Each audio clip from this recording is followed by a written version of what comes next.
어제 아침에는 예수 안에서 더불어 사는 사귐 공동체의 첫 번째 그 사귐의 자리가 교회 공동체이다. 교회 공동체 시작과 관련된 말씀을 함께 나누었습니다. 우리 성도님들이 사귐의 자리를 말할 때 가장 먼저 교회 공동체를 떠나서 생각할 수 없기 때문에 그렇죠. 저는 교회 없이 살아갈 수 있을까 하는 그런 생각을 종종 합니다. 흔히 이제 모태 신앙이라서 어머니 태중에서부터 교회 다녔는데요.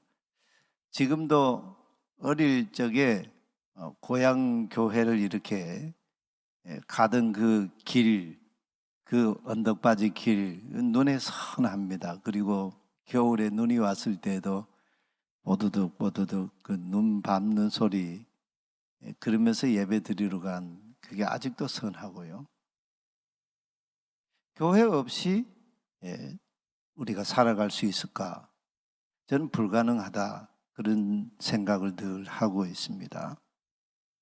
어제 말씀을 나누었지만 오순절 성령 강림과 함께 다락방에 모인 120명의 제자들은 초기 예루살렘 교회로 출발하는 새로운 시대가 열리는 놀라운 사건이 일어났습니다.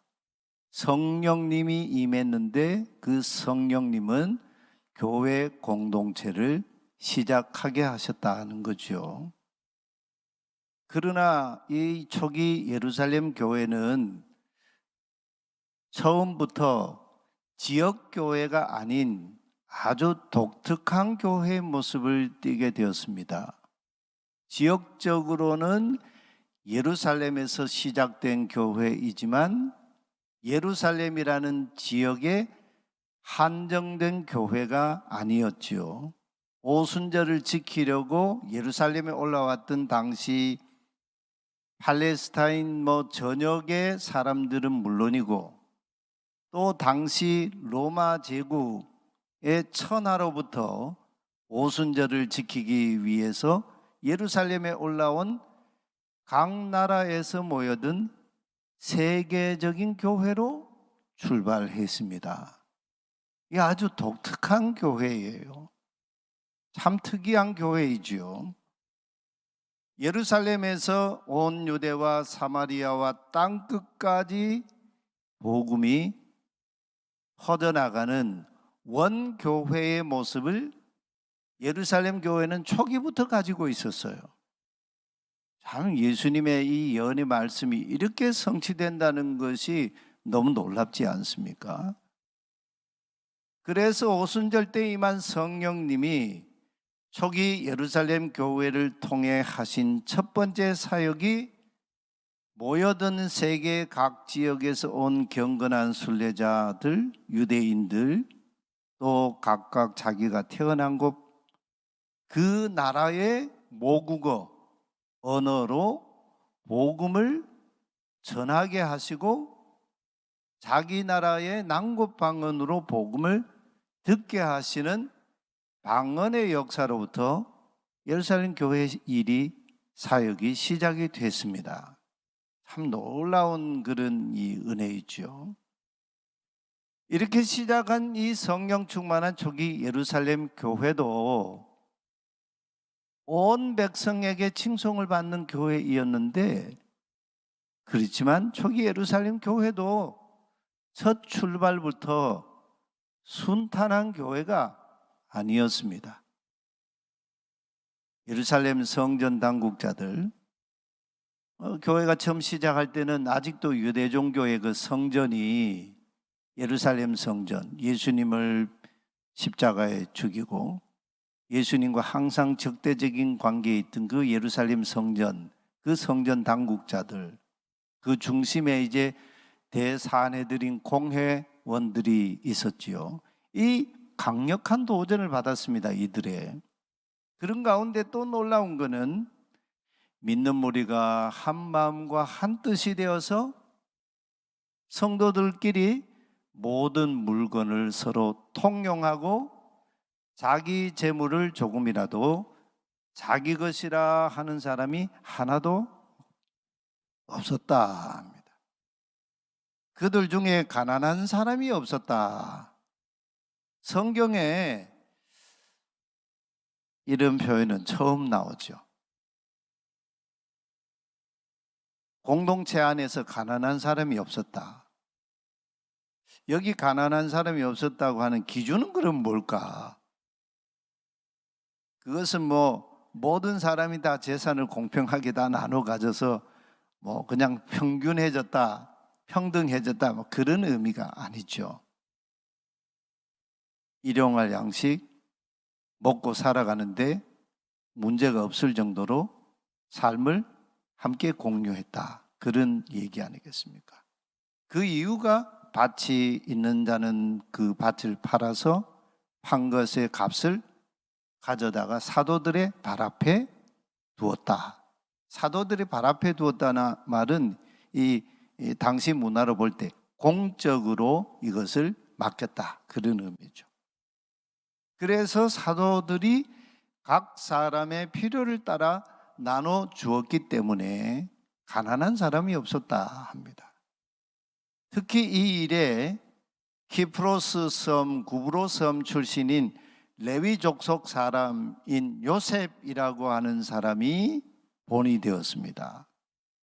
이 사도들이 이 요셉이라고 하는 이 사람이 아마 그 디아스포라 유대인 레위 족속이었는데 부자였던 것 같습니다. 그런데 이 사람이 이제 밭을 파고 그렇게 해서 이제 사도들 발 앞에 자기 그 재산을 처분한 그것을 가져왔는데 사도들이 별명을 붙여줬죠. 바나바, 바르나바스.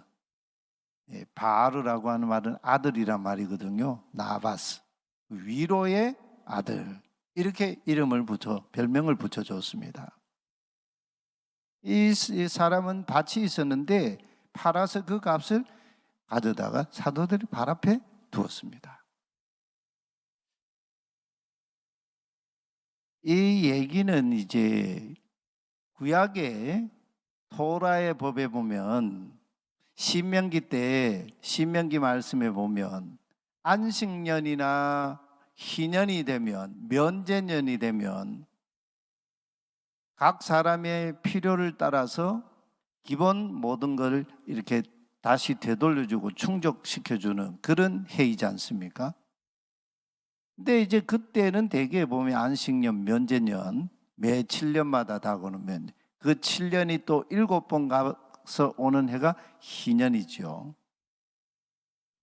그럴 때에는 빚진 사람을 빚을 탕감해주고 또 불가피하게 토지를 팔았던 사람 원주인에게 돌려주고 이러는 일인데, 그러니까 부정적인 어떤 그런 이 재산에 손실이 온 사람을 이렇게 다시 채워주는 그런 일이죠. 그런데 이 바나바라고 하는 인물은 자기 스스로 자기 밭을 팔아가지고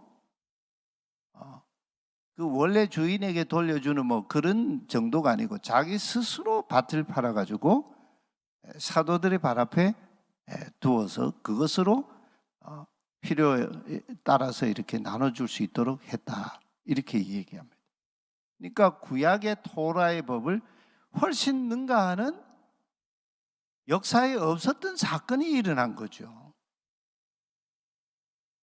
예루살렘에서나 또는 팔레스타인 전역에서 바나바처럼 이렇게 하는 사람을 본 적이 없어요. 이게 이제 예수님 공생애 때 말기에 여리고의 세리장 삭개오에게서 이 일이 일어났죠. 토색한 것 4배로 갚아주고, 그리고 가난한 자를 위해서 내 재산의 절반을 내어주겠습니다. 이거는 토라의 법을 훨씬 뛰어넘는 얘기거든요. 삭개오의 이 변화는 이 오순절의 이 사건과 이 맥이 맞닿아 있지요. 구약의 그 어떤 시대에도 그런 토라의 경제 정의를 이룬 사람이 없는데 삭개오가 거기에 딱 등장을 해요.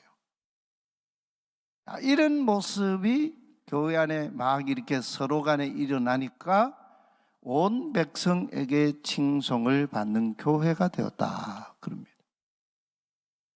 그런데 교회 안에 적은 내부에 있다는 말처럼 예루살렘 교회 안에 반작용이 일어났어요. 항상 그렇습니다. 이 작용이 있으면 물리에서 작용이 있으면 반작용이 있잖아요. 이게 모든 이 창조 세계의 원리가 다 그런 원리 아닙니까? 우리 삶에도 그렇습니다. 이 작용이 있으면 반작용이 있는 거죠. 아나니아와 삽비라 부부인데 이들도 밭이 있었습니다. 그런데 밭을 팔아가지고 얼마를 이렇게 감추어 두고, 근데 사도행전 기자 누가의 증언을 보면 아내도 그 사실을 알더라. 아내가 주도한 건 아닌 거 봐요. 예, 남편이 주도한 거예요. 근데 아내도 뭐 그 사실을 같이 서로 이렇게 공모하는 그런 과정에 이르렀던 거죠. 참 남편 못난 남편입니다. 한쪽이 그러면 한쪽에서 그러면 안 된다 이렇게 해야죠. 예, 둘 다 그냥 짝짝꿍하면 그 집안 부부가 어떻게 되겠습니까? 남편이 좀 그러면 아내가 브레이크를 걸어야 되고, 아내가 그러면 남편이 브레이크를 걸어야 되고, 이게 이제 바른 길 가는 거 아닙니까? 예. 창세기 3장의 경우와 정반대 사건이죠. 창세기 3장에는 여자가 먼저 따먹고 그리고 남편에게 아담에게 그걸 주어서 같이 범죄하게 했습니다. 하나님이 아담을 찾았지 않습니까? 아이 에카, 야 아담 너 어디 있느냐. 하나님이 아담을 막 찾으시잖아요. 이 아나니아라고 하는 이 사람은요, 이름이 참 멋진 사람이에요. 야훼는 은혜로우시다. 그런데 이 아나니아가 이상한 짓을 하죠. 은혜를 헛되이 받는 자의 첫 모델이 신약의 교회에 하나님의 은혜를 헛되이 받는 창세기 3장의 여자와 아담의 범죄처럼 그 모델로 등장을 하고 있어요. 지금 얼마를 감추어 두고는 마치 밭판값의 전부를 다 바치는 것처럼 이렇게 속였습니다. 아마도 바나바의 이 섬김, 그의 칭송, 그러면서 영적인 리더십들이 시기가 났던 것 같습니다. 그날 아나니아와 삽비라는 부부가 3시간 간격으로 죽어서 장사를 지냈지요. 이런 사건은 우리가 읽는 성경에서 처음 있는 사건이에요. 부부가 3시간 간격으로 죽어서 장사 지내는 사건. 온 교회가 이 일을 듣는 사람들이 다 크게 두려워했다. 그런데 사도들에 대한 예루살렘 성전 당국자들 사내들인 공회의 핍박은 계속되었습니다. 안팎으로 교회가 시련을 겪고 있는 셈이지요. 이것이 교회가 이 땅에 존재하는 방식입니다. 교회는 순풍의 돛담배 같이 이렇게 가는 교회가 아니에요. 예수님 비유 말씀처럼 하나님의 나라는 알곡과 곡식이 뒤 엉켜가지고 너무 조밀하게 엉켜가지고 가라지를 뽑다가 알곡 뿌리까지 뽑히는 그런 이 가라지와 공존하는 나라가 이 현존하는 세계 하나님 나라예요. 교회는 항상 이런 모습이에요. 예수님 공생애도 초기 시작부터 사단의 시험에 직면하셨지 않습니까? 그래서 예수님 하나님 나라 운동도 사단과의 저는 이런 표현을 잘 안 쓰는데 영적 전쟁 상황에서 공생의 내내 진행이 됐습니다. 그러다가 끝내는 예수님은 사단과의 싸움을 십자가의 승리로 이루시죠. 사단은 예수님을 십자가에 매달고 내가 이겼다 이렇게 했지만 사단은 예수를 이겼다 개가를 부르고 있었지만, 그러나 하나님은 예수님을 사망의 고통 가운데 두시지 아니하시고 그를 풀어서 부활의 주님으로 일으켜서 하나님의 권능의 우편 자리에 앉히셨다. 이 반전 사건이 일어나죠. 이 사도행전에 이런 역동적인 사건이 일어나죠. 겉으로는 사단과의 싸움에 있었는데, 근데 이 6장 1절에 오면 그때에 이런 상황이 벌어질 때에 안팎으로 이런 싸움과 핍박, 우한, 그리고 백성들로부터 칭송받는 아름다운 섬김이 있고 이런 것이 막 뒤엉켜 있는 가운데 교회는 점점 더 제자가 많아졌다. 제자가 많아지게 된 그 내면을 들여다보면 교회가 그런 가운데에서 너무너무 매력적이었다, 어트랙티브했다, 칭송받았다. 그래서 자꾸 많아진 거죠. 교회가 조금 그 매력이 있는 교회가 돼야 돼요. 왜 그럴까요? 예수 믿는 도가 예루살렘 성전을 기반한 유대 종교의 바리새인이나 서기관들이나 장로들이나 대제사장들, 이 종교 권력 가진 사람들, 또 그 권력에 순응하지 않으면 살아갈 수 없었던 신음하던 그 시대에 많은 사람들 거짓 신앙보다 교회 성도들 공동체의 신앙이 훨씬 뛰어났기 때문에 그렇지 않겠습니까? 제자들이 점점 더 많아졌습니다. 그러면서 교회의 중심 일꾼 역할을 했던 사도들이 교인들을 감당을 하지 못했습니다. 예루살렘 교회는 두 그룹의 교인들이 있었죠. 한 그룹은 헬라파 유대인들, 그리스어를 사용하는 유대인들이 있었고, 이 사람들은 세계 각지에 흩어져 살다가 예루살렘에 와서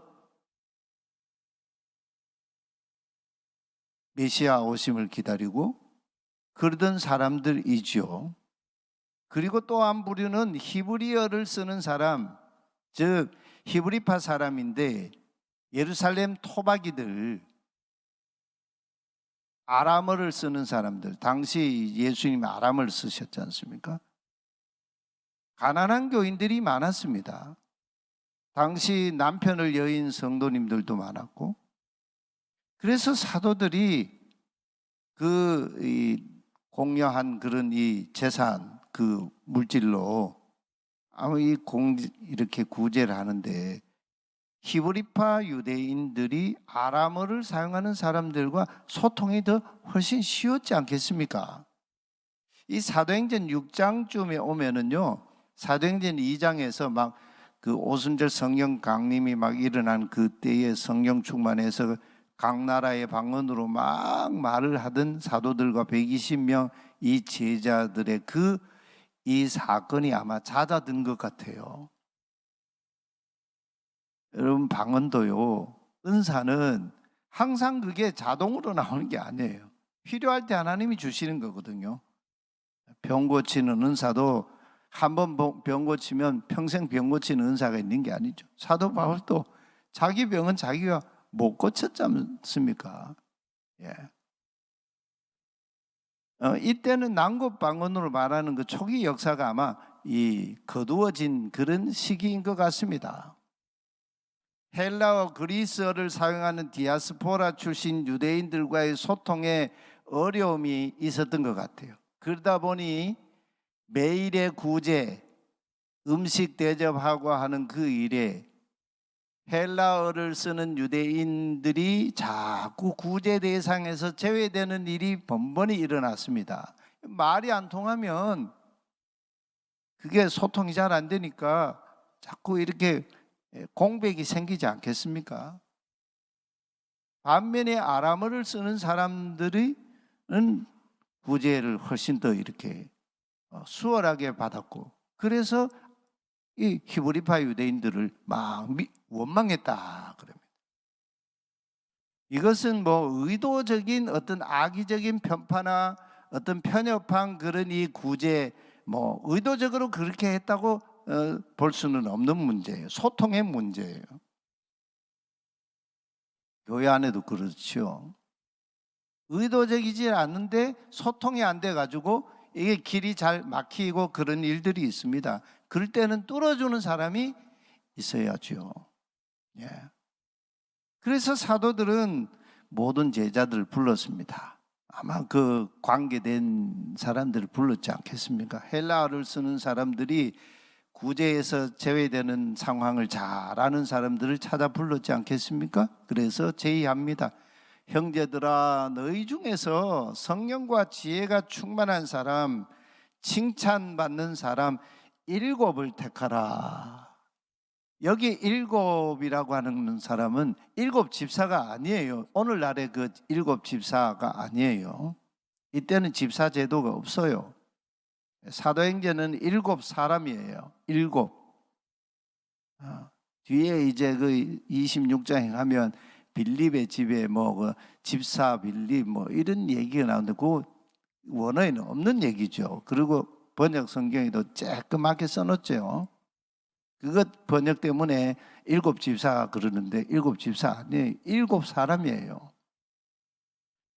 7을 택하라. 우리가 날마다 구제하는 일을 그들에게 맡기고 우리는 오로지 기도하는 일, 말씀 사역에 힘쓰리라 했습니다. 사역을 분리하고 일을 규모 있게 처리하는 교회로 예루살렘 교회가 이제 변화되어 가기 시작했습니다.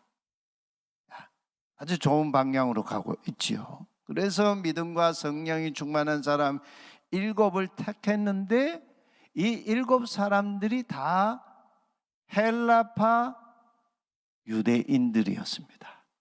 그러니까 이 헬라어를 쓰는 사람들의 사정을 훤히 잘 아는 사람들을 뽑았어요.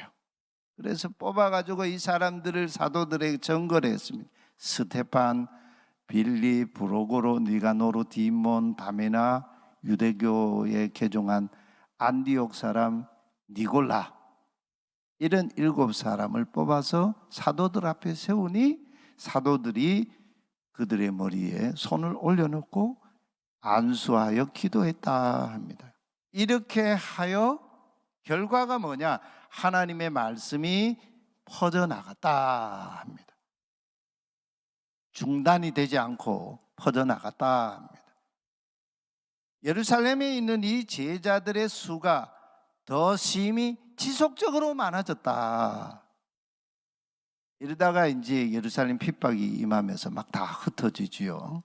모여들었던 그 사람들도 다 자기 본국으로 다 돌아가지요. 허다한 유대교의 제사장의 무리도 이 도에 복종하여 가더라. 당시 이 제사장이 한 2만 명 정도 있었는데요. 그 대다수의 제사장들은 굉장히 가난하게 살았어요.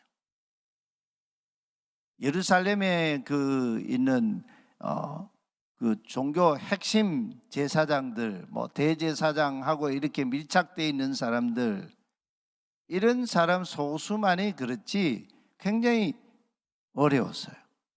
여러분 사사시대에 보면은 레위인들이 막 이게 이스라엘 백성들이 11조를 안 드리니까 레위인들이 땅도 없고 자기들은 수입도 없는데 이 11조를 안 드리니까 생활이 안 되니까 막 전국을 돌아다니면서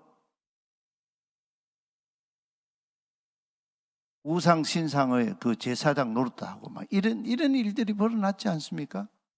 제사장들이 이 예수 복음의 도에 복종했다. 놀라운 일이 일어나죠. 사도들이 교인들의 형편을 다 몰랐습니다. 우리 목회자들이요, 교우들의 형편을 놓치는 일이 많이 있습니다. 그제도 제가 전화를 받는데 어느 권사님이 전화하셨어요. 목사님, 지금 아무개 집사님이 어떤 상황인데 목사님 기도해 주세요. 그렇게 전화해 주니까 얼마나 좋아요. 제가 전화 바로 걸었죠. 그 자리에서. 그럴 때 빈자리를 채워주는 집사님, 권사님, 또 교우들의 상황을 두루 살피는 장로님들의 역할이 필요합니다. 교회의 직제가 생기기 시작하고 있어요. 일하는 자리입니다. 섬기는 자리예요. 그 권사라고 할 때 어떤 분들은 선비사자를 쓰는 분들이 많아요. 선비사자가 아니고 일사자입니다. 선비사자를 쓰면 좋겠습니까? 일사자예요. 권사, 권하고 일한다. 권하고 일하는 사람. 집사도 마찬가지죠. 일사자죠. 우리는 다 서로 자유자입니다. 다 자유인이에요. 누구에게 종노릇 종이 아니에요. 그런데 자유인인데 바울이 그러죠. 내가 그리스도 안에 다 자유하지만 복음을 위해서, 너희들을 위해서 내가 스스로 종이 되어 종노릇한다. 이게 바울의 이 복음 전하는 목회자의 어떤 심정이었지 않습니까? 그래서 서로 종노릇함으로, 사도 베드로도 그래요. 허리에 서로 수건을 동이고 서로 종노릇함으로 그리스도의 덕을 세우는 자가 되는 공동체.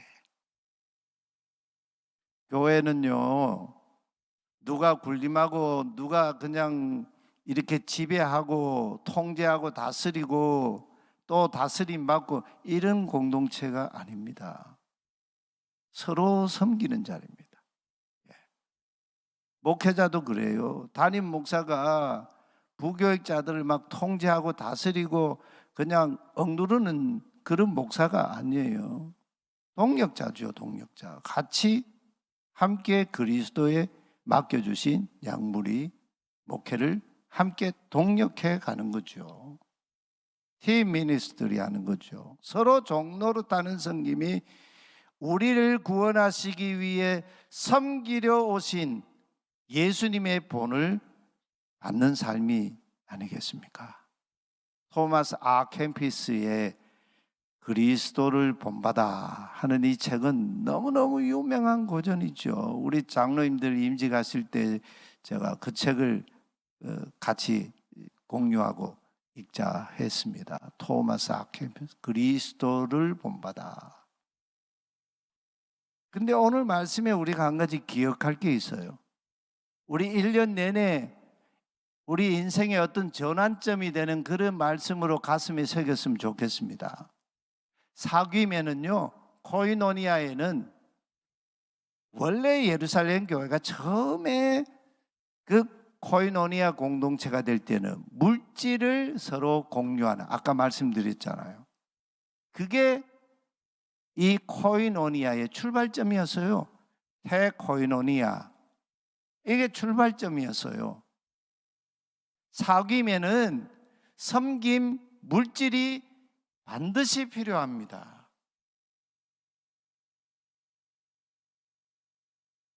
일본에 가니까, 일본은 뭐 자판기 문화 아닙니까? 일본 그 세미나 때문에 여러 차례 가보니까 일본 자판기는 참 정말 정감이 없어요. 돈을 넣고 이렇게 커피를 이렇게 뽑으면요, 딱 버튼을 누르는 순간 커피도 나오는데 잔돈이요 쭉 다 흘러버려요. 우리나라 자판기는요 굉장히 정이 많은 자판기예요.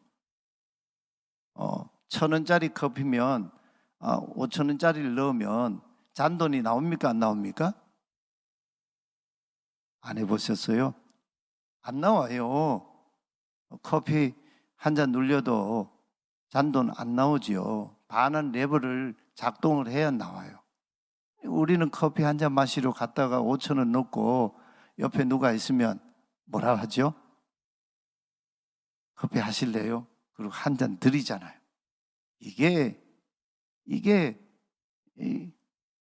멋이죠. 근데 뭐 그거 물을 필요도 없어요. 그냥 딱 버튼 누르면 잔돈이 쫙 나와가지고 그냥 터치페이 하는 이게 일본 문화예요. 이거 안 됩니다. 이게. 예. 오늘 말씀에서 보시듯이요, 사기매는 자신의 여유 있는 재산이나 물질, 돈을 가난한 자를 위해 헌금하는 것이 있어야 합니다. 사도들의 발 앞에 갖다 놓았던 바나바를 우리가 좀 배웠으면 좋겠습니다. 과부의 2렙돈 헌금을 주님은 많이 넣은 부자보다 더 크게 보셨습니다. 물질의 과다를 얘기하는 게 아니에요. 하나님 나라는 그런 법이 아니에요. 보리떡 5개와 물고기 2마리로도 5,000명이 먹고도 남게 하시는 하나님의 역사가 있지 않습니까? 우리가 좀 실천했으면 좋겠습니다. 2023년도에 우리 교회는 이웃을 섬기는 헌금이 사회봉사헌금인데 우리 모든 성도님들이 사회봉사헌금을 드렸으면 좋겠습니다. 예, 할아버지 할머니도 드리시고요. 우리 세본부에서 너무 잘하시죠. 여름 신앙 수련회 우리 자녀들이 하면 500원 우리 그 할아버지 할머니 500원 사랑 나눔을 하셔가지고 아이스크림을 하나씩 사주시잖아요. 그 아이스크림 먹고 우리 아이들이 크는 거 아닙니까? 또 아빠 엄마도요, 손자 손녀도 다 참여할 수 있습니다. 우리 교회 유치원에 성탄절에, 지난 성탄절에 아프리카에 빨간 염소 보내기 운동을 했어요. 제가 지금 그 몇 마리를 보낸지 기억이 잊어버렸어요. 뭐 50 몇 마리인가 70마리인가 기억이 정확치 않아요. 아이들이 돈을 모아가지고 염소를 보냈습니다. 광야 시대에는 하나님이 직접 만나를 먹이셨지만 오늘 우리가 사는 이 시대에는 우리가 이웃의 필요를 채워줘야 합니다.